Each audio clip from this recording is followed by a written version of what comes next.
सामिन अस्सलाम वालेकुम। सामिन प्रोग्राम आवाज़ खजानो सां गॾु आवां जो मेज़बान अली अकबर हिंगोर जो। सामिन हिन प्रोग्राम में असां रेडियो पाकिस्तान जी ऑडियो लाइब्रेरी मां चूंड इंटरव्यूज़, फीचर, डॉक्यूमेंट्रीज़ ऐं ड्रामा अवां जी ख़िदमत में पेश कंदा आहियूं। गुज़िरियल प्रोग्राम में असां नाले वारे ब्रॉडकास्टर सैयद सालिह मोहम्मद शाह जो इंटरव्यू अवां जी ख़िदमत में पेश कयोसीं।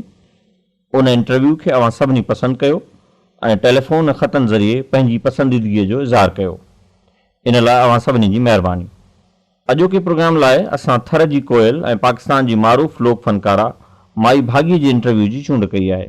हीउ इंटरव्यू माई भाॻीअ खे सदारती एवॉर्ड मिलण खां पोइ रिकॉर्ड कयो वियो हो ऐं हीउ interview producer Jahangir Qureshi record करे अवां जी ख़िदमत में पेश कयो हो। गुफ़्तगूअ में मारूफ़ म्यूज़िक प्रोड्यूसर ग़ुलाम हुसैन शेख ऐं उस्ताद मोहम्मद जुमन बि शरीक आहिनि। उमीद त हीउ इंटरव्यू अवां सभिनी खे पसंदि ईंदो।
माशाअल्लाह वाह। मौजूद सामीन, हिन आवाज़ खां अव्हां चङी तरह वाक़िफ़ हूंदा। हीअ आवाज़ असांजे सिंध जे ॿुधंदड़नि जे लाइ ॻुझो कोन्हे। माई भाॻी जंहिं सिंध जे लोक गीतनि खे न फ़क़ति सिंध ताईं पर पूरे पाकिस्तान में मक़बूल कयो। संदसि इन्ही ख़िदमत जे एतराफ़ में ताज़ो हुकूमत पाकिस्तान तमग़े इम्तियाज़ सां नवाज़ियो।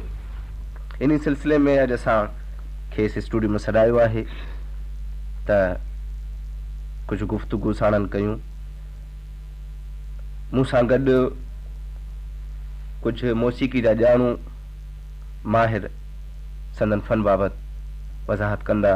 जी माई भागी जी बाबा, ख़ुशि आहियो? चवां भला अल्लाह जो भला सभु ख़ैर? मौला जी ख़ुशि, अल्लाह जो भला। हा, तव्हां ॿुधायो असांखे, असांजे ॿुधंदड़नि खे जी त इहो तमग़ो जेको अव्हांखे हुकूमत पाकिस्तान तरफ़ां मिलियो आहे, जॾहिं हिन जी इतला तव्हां ते पहुती, तव्हांखे हिन जी ख़बर पई, तव्हां ॿुधो त उन वक़्तु तव्हां छा महसूसु कयो? असां राति जो ॿुधोसीं 8 बजे त आउं त थोरी परवरी हुअसि, खट ते वेठी हुअसि, ख़बरूं पियूं हलियूं, छोकिरनि पियूं ॿुधियूं। तेॾी महिल माई भाॻी जो नालो जाम, तुंहिंजो माई भाॻी जो नालो आयो, तोखे सरकार तोखे ॾिनो आहे। अच्छा, इनाम इनाम ॾिनो अथऊं। बाबा शुक्राना। सो सुबुह थियो त तेॾी महिल पोइ सभु का ॻोठ वारियूं जेके आहिनि सो सभु को अचे भई मुबारकूं ॾियणु, माई भाॻी तोखे मुबारकूं हुजनि ऐं तोखे तोशो मिलियो आहे ऐं सरकार जे पारां तोखे मुबारकूं। ऐं चवां बाबा ख़ैर मुबारकूं, अमा ख़ैर मुबारकूं। ऐं सभिनी मूंखे मुबारकूं ॾिनियूं ऐं वरी पोइ जेके असांजा जेका ॿुढे वारा इहे हुआ इन्हनि वरी उते ॻाल्हियूं ॿुधियूं मिठी मझ इन्हनि बि ख़बरूं ॿुधियूं मिठी मझ त माई तोखे मुबारकूं उहे पंहिंजा अची आया सभु अची मुबारकूं ॾिनूं चइबो ख़ैरु मुबारकूं ॾाढी ख़ुशी अथई अहिड़ी ख़ुशी अथई जो बसि छाड़ी चइजे बसि पोइ हाणे जॾहिं तव्हां आया आहियो अॼु स्टूडियो में ॻाल्हियूं तव्हां सां थियनि पियूं जी हा असांजे तरफ़ां तव्हां मुबारकबाद क़बूल कयो सभु असांजी दोस्त वेठा आहिनि तव्हांखे मुबारकूं पिया ॾियनि लख लख मुबारकूं अव्हांखे मुबारकूं वञनि बाबा तव्हां पंहिंजी इन फन जी शुरूआत मौसीक़ी जी शुरूआत ॻाइण कॾहिं खां शुरू कयो असांजे ॿुधंदड़नि खे ॿुधायो नंढी हुअसि जी तॾहिं मां जे पुठियां मुंहिंजी अम्मा ॻाईंदी हुई ढोलक ते मुंहिंजो पीउ बि ॻाईंदो हो यकताते ते पोइ उन्हनि सां गॾु आऊं नंढड़ी हूंदी हुअसि त ॻाईंदी हुअसि पोइ ईअं करे करे वरी सिखी वियासीं पोइ अची वॾेरी थियसि पोइ अम्मा जे पुठियां ॻाईंदी हुअसि इहे गीत सहरा पोइ ईअं ॻाईंदा हुआसीं ऐं शुरू में तव्हां कीअं जॾहिं अञा रेडियो ते कोन आया हुयो जी त उन महिल कीअं ॻाईंदा हुयो आज़ादी ही तव्हांखे पंहिंजे नमूने तौरु ॻाईंदा पाण ढोलक वॼाईंदी हुअसि हा पाण दुल्ली वॼाईंदी हुअसि पाण ॻाईंदी हुअसि कीअं ॻाईंदा हुयो थोरो असांखे ॿुधायो ॻाए हा इहो दुरिट गड़ाय अॼु सुहिणी उतर ॾखण सां मुंहिंजा के वो जबाणा ओ उतर ॾखण सां मुंहिंजा के वो जबाणा वठी वठी मुया खे अदी दाड़ी भेनर कोठे मुया खे अदी दाड़ी मारले भेनर मुंहिंजी आई ईद जबाणी आई जेडल मुंहिंजी आई ईद जबाणी कांगल तो में आए घटि बाणनि वटि कांगल तो में आए घटि बाणनि वटि उमर पंहिंजी लोई की न विञाया उमर पंहिंजी लोई की न विञाया वेठी ते विलोड़िया माटियूं मट बाणनि वटि वेठी ते विलोड़िया माटियूं मट बाणनि वटि उमर पंहिंजी लोई की न विञाया उमर पंहिंजी लोई की न विञाया वाह माशाअल्लाह वाह आज़ादी सां तव्हां आज़ादी सां ईअं ॻाईंदा पंहिंजे नमूने हा भाई रेडियो ते जॾहिं तव्हां आयो रेडियो ते कीअं चढ़ थियो तव्हांजो रेडियो ते असांखे परियां मारी जो मेलो लॻंदो आहे हालवा ते मारी जो मेलो मारी जो उते खूब आहे जी ऐं हिन वरी निर्वाह कयो हो मारी जो मेलो जी उहो नारो मारी ते उते फेरा चारींदी हुई ऐं हिन खूह जो पाणी मारी पींदी हुई ऐं पंहिंजे मारनि सां उते गॾु रहंदा हुआ पोइ उहे खूह उते ठाराई पोइ उते मेलो लॻाराई पोइ इहे जेके असांजो ॻाइण वारा जेके इहे वीचारा ॻाइण वारा हुआ जो ॿुढो फ़क़ीर थियो ऐं आऊं हुयुसि मुराद फ़क़ीर हो सो गुलाम हुसैन शेख उहो असांखे वठी आयो उते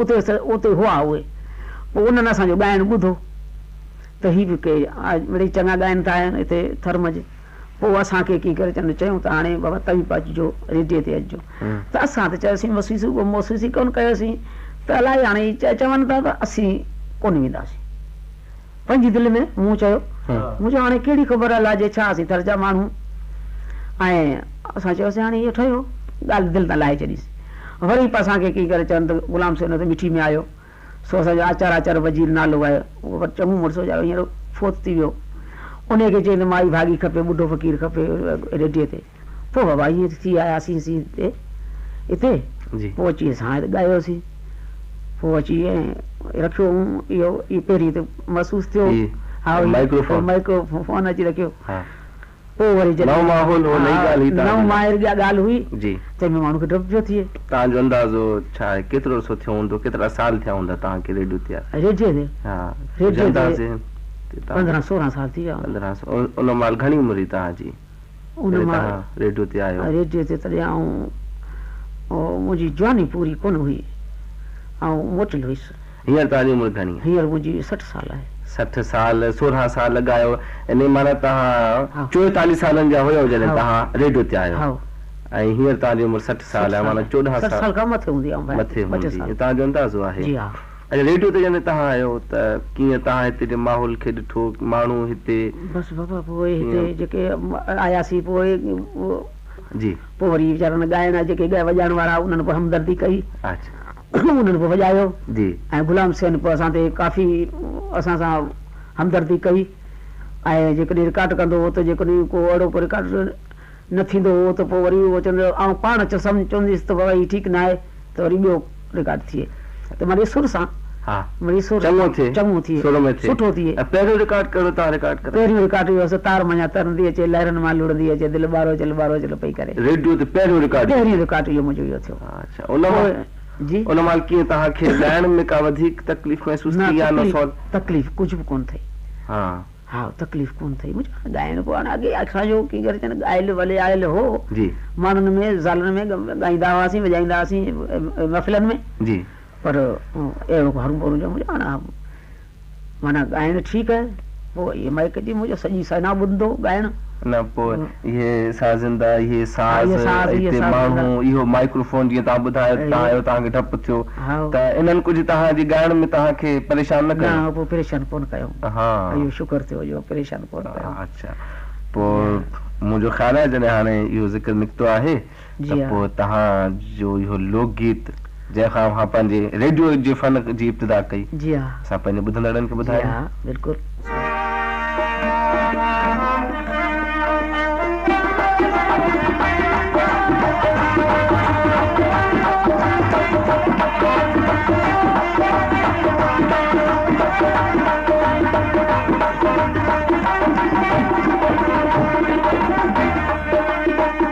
तार मजा तरंदी ओ लहरन मां लुड़ंदी ओ छोलन मां छुलंदी ओ दिल बारो चले पई करे ओ दिल मोया रती रती पई करे लहरन मां लुड़ंदी ओ तारन मां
वाह माई भागी वाह वाह माशाल्लाह सुभान अल्लाह सुभान अल्लाह ये अॼु खां 16 साल अॻु जो तव्हांजो रिकॉर्ड जी बाबा अॼु बि अव्हां जी आवाज़ में अलाह साईं सागी कुदरत अल्लाह पांजी जी रखी बरकत आहे बाबा, अल्लाह जी शुक्राना आहे। का कमजोरी का घटताई असांखे त नज़र कोन अल्लाह थी जी अचे वॾियूं वॾियूं महिरबानियूं आहिनि अल्लाह जूं। 16 साल अॻु तव्हां जेको ॻायो अॼु बि महसूस थो थिए त उहा ई माई भागी ॻाए पई। अल्लाह जूं भलायूं आहिनि बाबा। पोइ माई भागी छा ख़्यालु आहे तव्हांजो त ही जेका आवाज़ में तव्हांजी तब्दीली न आई आहे इन जो को ख़ासि सबबु आहे? बाबा कीअं था सम्झो? मिड़ी दुआऊं बि आहिनि। फ़कीरनि दरवेशनि हा, जी? समन सरकार जी दुआ आहे बाबा। वाह, समन वाह, सरकार वाह। मूंखे जीअरे मूं जीअरे बादशाह ॻायो जो हीअं तव्हां वेठा आहियो ईअं मूं ॻायो आहे साईं वटि। साईं इलाह बाली सरकार हो, सुभान दूहे ते वेठो हूंदो पर उहो बरपोठो बैबान हूंदो हो जिते गिदड़ विरंदा बगड़ विरंदा हुआ। हा ऐं मुंहिंजो पीउ जमालो ख़ान हिकिड़ो ॻाईंदो हो, कवाली ॻाईंदो। ऐं हिते जुॾे मुंहिंजो भाउ वेठो आहे जी उहो ढोलक वॼाईंदो। जमालो ख़ान साईं तमामु सुठो ॻाईंदो, सुहिणो ॻाईंदो। अहिड़ो आउं चवां थी त मूं अहिड़ो मिठो मूं ॻाइण किथे ॿुधो ई कोन, अहिड़ो मिठो ॻाईंदो। पोइ अची वेंदो साईं, पोइ मूं उन वटि ॻाईंदी हुअसि। पोइ ॿियनि माण्हुनि खे मारींदो, आखे वाह भॼी वञो तोसां भॼी वञो।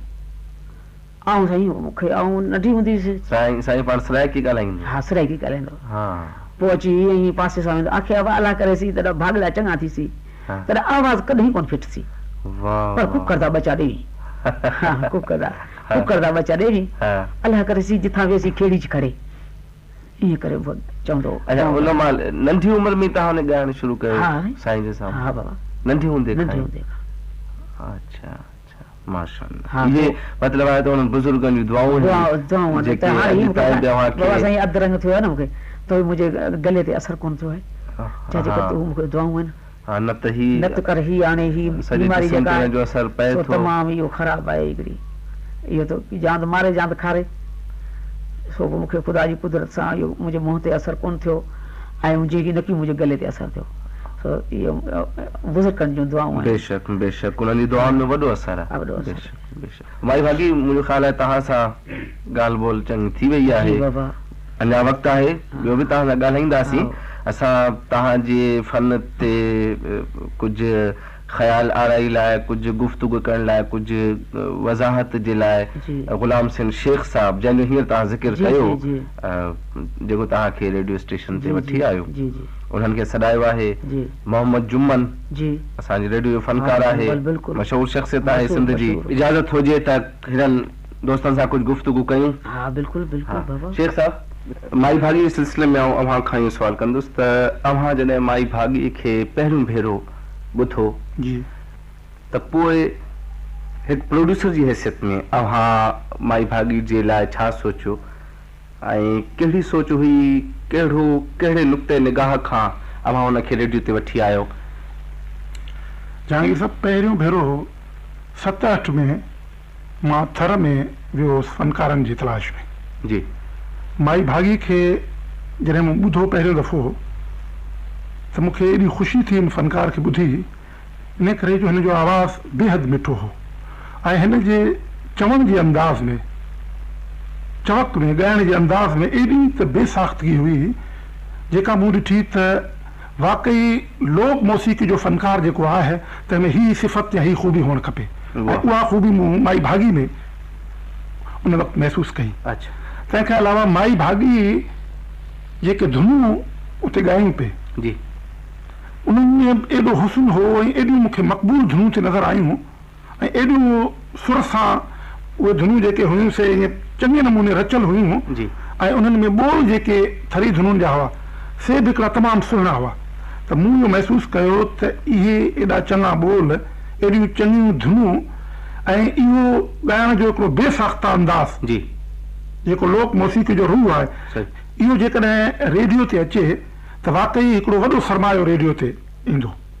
उन सां गॾोगॾु माई भागी में मूं हिकिड़ी थोरी ख़ामी महसूसु कई हिकिड़े प्रोड्यूसर जी हैसियत में, ऐं उहा ख़ामी इहा आहे त लोक मौसीक़ी जो हर फनकार जेको बि आहे उन में थोरी लय जे सिलसिले में कचाई हूंदी आहे ऐं उहा कचाई पोइ जेको इदारो हुनखे पेश करे, इहो उन इदारे जो कमु आहे त उहा कचाई जेका आहे या त हुनजी लिकाए या त हुनखे साज़नि जे नमूने सम्झाए ऐं हुनखे ओड़े नमूने हलाए।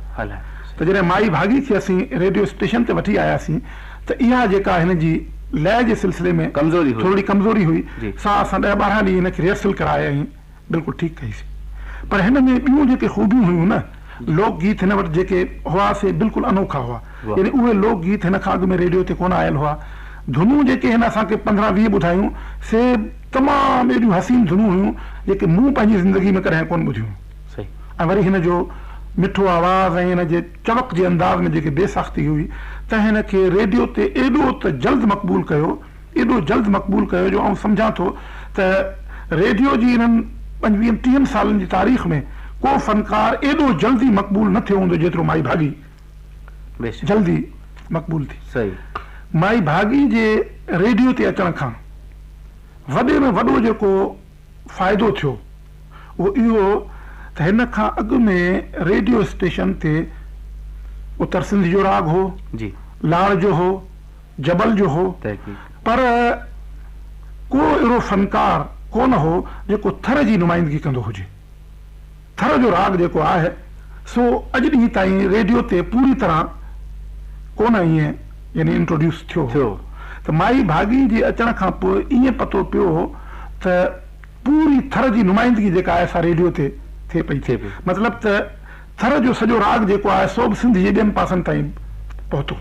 ऐं उन खां अलावा माई भागी पाण सां जेको धुननि जो ॿोलनि जो खज़ानो खणी आई, मूं ॾिठो त जदीद शाइर जेके हुआ तिन माई भागी जे धुननि ते ॿोल लिखिया ऐं रेडियो तां, फिल्मुनि तां, टीवी तां इहे बाक़ाइदा इहे धुनूं ऐं इहे आम थिया। यानी माई भागी जे धुननि में एॾो फोर्स हो। सही सही। यानी इहा माई भागी जो हिकिड़ो वॾो कमाल आहे जो थर जी इहा हिकिड़ी नुमाइंदा फ़नकार आहे जेका रेडियो ते पहिरियों दफ़ो आई। तंहिंखां पोइ इहा लोक गीतनि जी जेका लहर तव्हां ॾिसो था न रेडियो ते, न त हिन खां अॻु में मोर थो टिले, लाल मोरी पत रखियो या हो जमालो, इहे 3-4 लोक गीत रेडियो ते असीं ॿुधंदासीं। पर माई भागी जे अचण खां पोइ ॼण लोक गीतनि जो हिकिड़ो खज़ानो हिन रेडियो ते शुरू थियो ऐं तंहिंखां पोइ ॿिया फ़नकार लोक गीतनि जा आया। तंहिंखां अलावा माई भागी हिकिड़ो ॿियो बि वॾो कमु कयो, उहो इहो थियो त माई भागी जे अचण खां अॻु में रेडियो स्टेशन ते क्लासिकी जेके असांजा पोइट्स आहिनि, जेके शाइर आहिनि, क्लासिकी शाइर, काफ़ी ऐं वाई चवण वारा, क़दीम असांजा शाइर, क़दीम जी, उन्हनि जो राग घणो हलंदो हो, यानी काफ़ी वाई घणी हलंदी, लोक गीत तमामु घटि हलंदो हो। पर माई भागी जे अचण खां पोइ लोक गीतनि जा ॿिया फ़नकार आया ऐं माई भागी एतिरो वञी यानी हिकिड़ी ॻाल्हि पहुती जो लोक गीत काफ़ी ऐं वाई जेतिरा ई हितां नशर थियण लॻा ऐं सिंध में मक़बूल थिया। ऐं उहो बुनियादी तौर ते ॾिठो वञे त लोक गीत काफ़ी ऐं वाई या उन खां अॻु जो शाइरी जेकी सिंफ आहे, पर उहा कंहिं कंहिं वक़्तु क्लासिकी पोइट्स जेके आहिनि से हुन ते छांइजी वेंदा आहिनि। पर माई भागी हिकिड़ी अहिड़ी फ़नकार हुई जंहिं वरी इहो लोक गीतनि जो खज़ानो जेको आहे सो ईअं खणी अची काफ़ी वाई जे मुक़ाबले में बिहारियो। इहो हिन जो वरी तौर ते हिकिड़ो कमाल हो। ऐं उहो महसूसु कयो हूंदो तव्हां रेडियो ते या टीवी ते या फिल्मुनि ते या सिंध जे ॿियनि कचहरियुनि में त लोक गीत बि तमामु घणो ॻाइजणु लॻो। सही। त माई भागी थोरे ई वक़्त में फन जी, लोक गीतनि जी ऐं सिंधी राग जी जेका ख़िदमत कई, ऐं सम्झां थो त तमामु घटि फ़नकारनि कई हूंदी। कयो हूंदो बेशक। यानी तव्हांजो चवण जो मक़सदु इहो आहे त माई भागी लोक गीतनि में हिकु नुमाइंदा फ़नकार थी, लोक फ़नकारनि जी थी उभरी। बिल्कुलु। मुंहिंजो ख़्यालु आहे त इन सिलसिले में शेख साहब मोहम्मद जुम्मन बि हिते असां वटि मौजूदु आहे। सो माई भागी जे फन मुतलिक, ॻाइण मुतलिक पाण माशाअल्लाह वॾो मौसीकार आहे, वॾो फ़नकार आहे।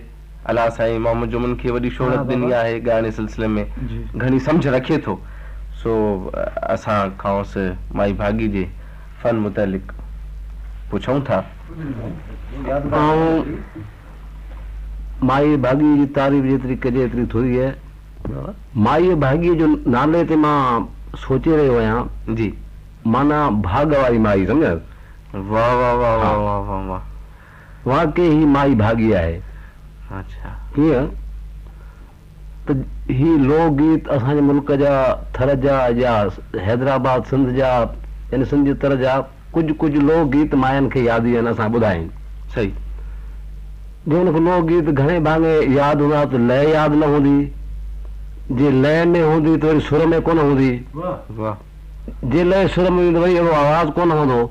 वाह ऐं माईअ भाग्य में इहे सभु खूबियूं आहिनि त हीअ लय में बि आहे, सुर में बि आहे, यादाश्त बि हिनखे आहे, ऐं जहिड़ी तरह पाण चयूं त मूंखे साईं समन सरकार जी दुआ आहे उहा बि आहे, त पोइ माई भागी आहे, थियणु घुरिजे न थियणु घुरिजे, बेशक भागी आहे। मोहम्मद जुमन ॾाढो सुठो ख़्याल तव्हां जी साईं, पंहिंजे अहिड़ी तरह माई भागी छो जो मोहम्मद जुमन तव्हांजी राय पंहिंजी जाइ ते मुस्तनद इन करे बि आहे जो तव्हां घणेई फनकार ॿुधा। जी हा, लोक मौसीक़ी सां तालुक रखंदड़ जी हा, असांजा जी। घणेई फनकार बिल्कुलु। तव्हांजी वॾी उमिरि जी। हिन रेडियो जे फन सां ऐं सिंध जे हर मौसीक़ी जेका आहे ते मूं बि नज़र विधी आहे, सही। मूंखे छा छा वणियो आहे छा छा न वणियो आहे। बेशक पोइ मुंहिंजो ख़्याल मोहम्मद जुमन हिकु फनकार जी हैसियत में तव्हां हिकिड़े वॾे फनकार जी हैसियत में जी। अलाह साईं तव्हांखे पाण बि हिन फन खां घणी नवाज़ियो आहे। जी हा, पोइ माई भागी जी पसंदि, माई भागी जो ॻायल को नग़मो जेको तव्हांखे तमामु घणो पसंदि हुजे असां पंहिंजे ॿुधंदड़नि खे ॿुधायूं। माई भागी जो नगमो हिन हिन जेके बि नगमा आहिनि घणे भाङे मूंखे पसंदि आया जी, मां त हिकु जी ॻाल्हि नथो करे सघां। अहिड़ो को लोगी जेको तमामु घणो तव्हांखे वणंदो हुजे। इन्हनि मां को बि तव्हां ॿुधायो मूंखे पसंदि आहे।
वाह शेख साहब, हाणे माई भाॻीअ खे अलाए कहिड़ा फनकार पसंदि, असांखे माई भाॻी पसंदि आहे, सम्झो। न इहो सवाल हिन सवाल ते असां मोहम्मद जुमन हींअर अचूं था माई भागी खां पुछंदासीं त हर सुठे फनकार खे, हा, हर चङे फनकार खे जेको सम्झ रखे थो उनखे को न को फनकार पसंदि हूंदो आहे। फनकार ख़ुदि ॿुधंदड़ में बि त हूंदो न, हुनखे बि त कुझु जंहिं महिल ॿुधे थो हू ॿुधंदड़ आहे, जंहिं महिल ॻाए थो हुन महिल फनकार कंहिंखे थो ॿुधणु चाहे।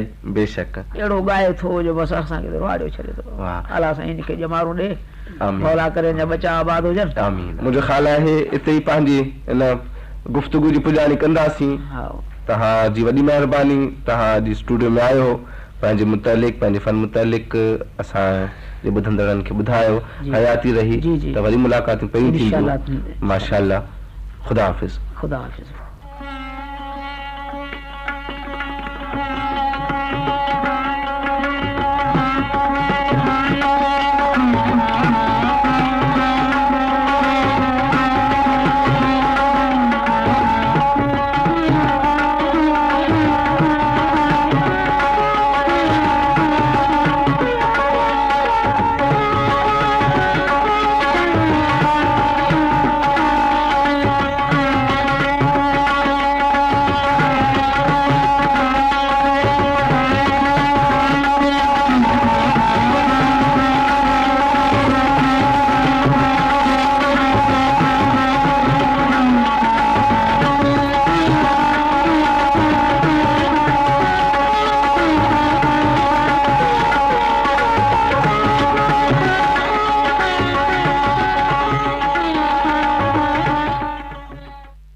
सभी नवा प्रोग्राम आवाज़ खजानों में